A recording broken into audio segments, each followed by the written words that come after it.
नमस्कार, आप देख रहे हैं हेडलाइंस न्यूज। दिन भर की ताज़ा खबरों के लिए अभी सब्सक्राइब करें, साथ में बेल आइकन भी प्रेस कर लें। खबरों में आगे बढ़ने से पहले वीडियो को लाइक जरूर करें और अपने दोस्तों के साथ ज़्यादा से ज़्यादा शेयर करें। और आप किस राज्य शहर से न्यूज को देख रहे हैं, कमेंट में लिखना ना भूलें। बीजेपी युवा मोर्चा के राष्ट्रीय अध्यक्ष तेजस्वी सूर्या ने बीजेपी नेता तजिंदर पाल सिंह बग्गा से मुलाकात की। इंडिया टुडे से बात करते हुए तेजस्वी सूर्या ने कहा, तजिंदर पाल बग्गा के मामले में आम आदमी पार्टी ने पंजाब पुलिस की सख्ती का दुरुपयोग किया है। तेजस्वी सूर्या ने कहा कि दिल्ली के मुख्यमंत्री अरविंद केजरीवाल की फांसीवादी प्रवृत्ति एक बार फिर बेनकाब हो गई है। तेजस्वी ने आरोप लगाया है कि आपने पंजाब पुलिस की सख्ती का दुरुपयोग किया। उन्होंने कहा कि शिकायतकर्ता पीड़िता के साथ साथ कथित अपराधी दिल्ली में रहते हैं, लेकिन अधिकार क्षेत्र पंजाब के पास था।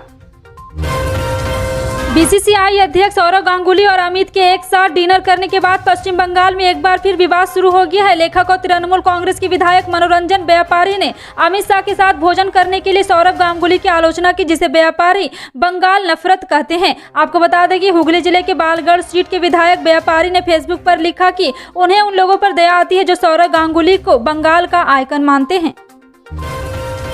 बिहार सरकार के पूर्व मंत्री और विकासशील इंसान पार्टी के अध्यक्ष मुकेश साहनी ने मोतिहारी में साल 2024 के लोकसभा चुनाव में बिहार के सभी सीटों पर उतरने का ऐलान कर दिया।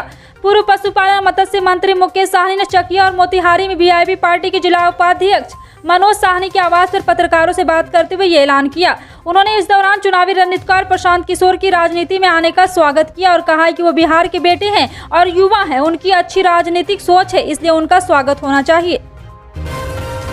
उत्तर पश्चिमी दिल्ली के जहांगीरपुरी में पिछले महीने हनुमान जयंती के मौके पर शोभा यात्रा के दौरान हुई सांप्रदायिक हिंसा के 3 और आरोपियों को गिरफ्तार कर लिया है।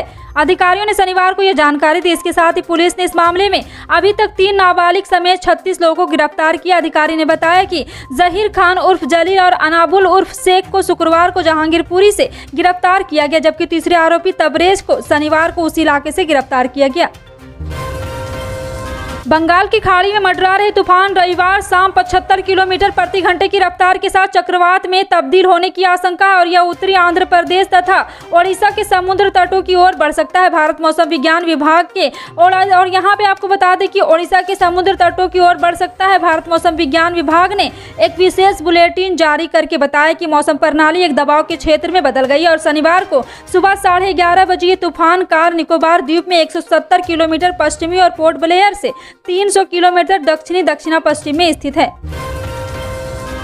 उत्तर प्रदेश में राज ठाकरे की अयोध्या यात्रा को लेकर सियासत गर्मा गई है। कैसरगंज से बीजेपी सांसद ब्रजभूषण शरण सिंह ने अब राज ठाकरे को अयोध्या की सीमा से घुसने से पहले और लखनऊ एयरपोर्ट पे बाहर ना निकलने लेकर बड़ा बयान दिया। उन्होंने राज ठाकरे को रोकने के लिए आंदोलन की शुरुआत कर दी है, जिसके लिए गोंडा समेत पूरे प्रदेश में पोस्टर लगाने की बात की जा रही है। 5 जून को लाखों की संख्या में कार्यकर्ता सड़क पर चलकर उनको एयरपोर्ट पर उतरने नहीं देंगे।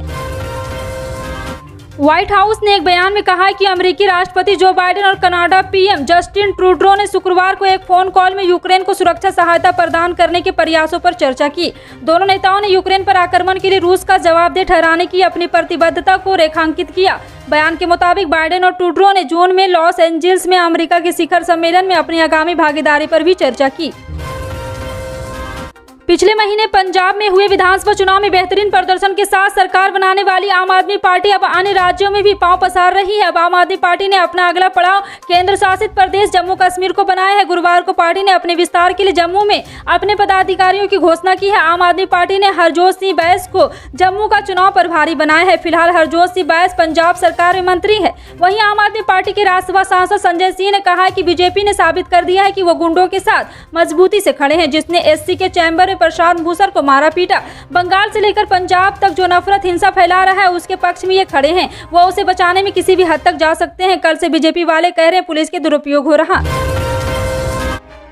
घरेलू गैस की कीमतों में 50 रुपए का इजाफा होने को लेकर विपक्षी पार्टियां केंद्र की मोदी सरकार पर हमलावर है। एमआईएम प्रमुख असदुद्दीन ओवैसी ने बड़ा बयान दिया है। उन्होंने कहा कि पीएम मोदी को यह बात मालूम है कि जब तक मैं देश में नफरत की बात करता रहूंगा गैस के दाम 1000 रुपए बढ़ जाएं, वोटर पीएम मोदी ही वोट देगा। ओवैसी ने तंज कसते हुए कहा है कि इनकम तो बढ़ नहीं रहे लेकिन महंगाई बढ़ रही है। शनिवार को घरेलू गैस की कीमत में 50 रुपए का इजाफा हुआ। इसके साथ ही गैस सिलेंडर की कीमत 1000 रुपए पार कर गई है। घरेलू गैस सिलेंडर की कीमत में इजाफे को लेकर देश भर में विपक्षी दल केंद्र सरकार के खिलाफ प्रदर्शन कर रही है।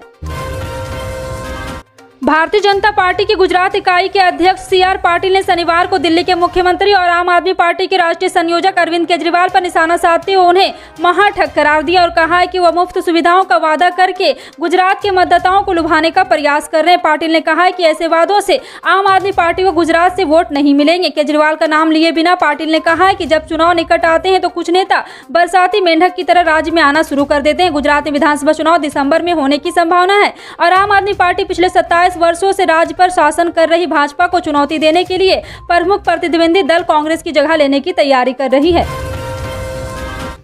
आर्थिक और राजनीतिक मोर्चे पर जूझ रहे पाकिस्तान के सामने अब भुखमरी का संकट खड़ा हो गया है। दरअसल देश में गेहूं के उत्पादन में भारी कमी होने की आशंका दर्ज की गई है। पाकिस्तान की मीडिया रिपोर्ट के मुताबिक इस साल गेहूं प्रोडक्शन अपने लक्ष्य से करीब 30 लाख टन कम होने का अनुमान जताया है। पाकिस्तान शहबाज शरीफ और सरकार ने इस संकट से निपटने की तैयारी शुरू कर दी है। उन्होंने इस मुद्दे पर वरिष्ठ अधिकारियों के साथ बैठक की और जरूरी प्लान तैयार करने को कहा है।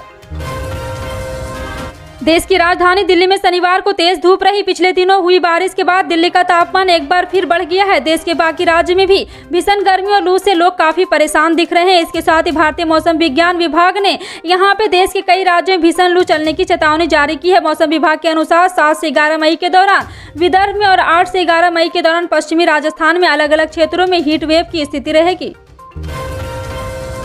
एक महीना पूरा हो चुका है जब आम जनता की जेब पर और बोझ नहीं बढ़ा है। पिछले 31 दिनों से पेट्रोल और डीजल के दाम स्थिर है। इससे पहले धीरे धीरे और पेट्रोल डीजल 10 रुपए प्रति लीटर से ज्यादा का बोझ पेट्रोल और डीजल के मद से आम आदमी की जेब पर आ चुका था। मूल्य वृद्धि का दौर थमने से आम आदमी ने भी कुछ राहत भी महसूस की है, क्योंकि पेट्रोल डीजल के साथ साथ अन्य मदों में भी महंगाई की मार बढ़ रही है। 23 मार्च से 6 अप्रैल तक हर दिन पेट्रोल डीजल के दाम बढ़ रहे थे। इसके बाद मूल्य वृद्धि के दौरान थमा है। पिछले साल 3 नवंबर को पेट्रोल 107.12 रुपये और डीजल 99.4 रुपये प्रति लीटर था। मोदी सरकार ने लघु और सीमांत किसानों को प्रधानमंत्री किसान सम्मान निधि देने की योजना शुरुआत तो की, उसमें भी फर्जीवाड़ा शुरू हो गया है।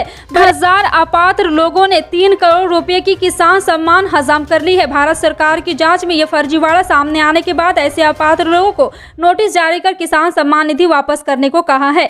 केंद्र की मोदी सरकार ने किसानों को सहूलियत देने के लिए किसान सम्मान निधि योजना की शुरुआत की थी। कोरोना काल में जब देश भर में लोग आर्थिक तंगी से जूझ रहे थे तो किसान सम्मान निधि किसानों के लिए एक बहुत बड़ी मदद के रूप में साबित हुआ है। भारत सरकार ने जब किसान सम्मान निधि की जांच करवाई तो पता चला कि बरेली में 5.2 लाख किसानों ने ऑनलाइन आवेदन किया था। सरकार ने सभी के खाते में किसान सम्मान निधि 2-2 हजार की किस्त भेज दी। इस तरह ज्यादातर किसानों के खाते में अब तक 6 किस्तें पहुंच चुकी है।